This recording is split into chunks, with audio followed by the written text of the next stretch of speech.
just want to really quickly go over a few talking points and coaching cues that I use with the bench press and why I'm a much bigger fan of elbows in bench pressing than elbows out. I know there's a lot of dichotomy and argument in the fitness world between how a bodybuilder bench presses and how a powerlifter bench presses.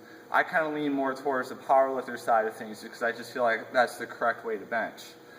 You get a lot of guys that come in with really bad shoulders and they've done years of bench pressing with their elbows flared out. And while it's not inherently wrong, it just really puts the shoulder at risk and makes it more unstable.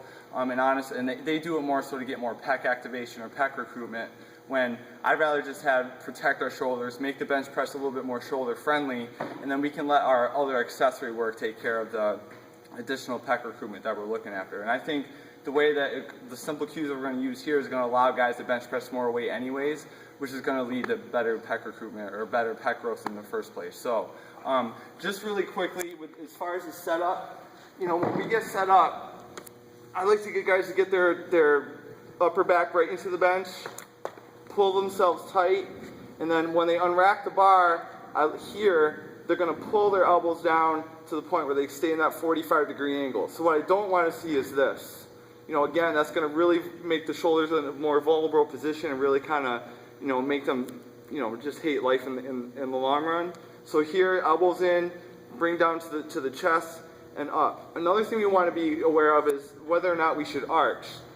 So if you see, if I don't have a good back arch and I come all the way down, I can necessarily, and I come all the way down, you see how my shoulder can kind of pop forward and I go into too much glenohumeral extension.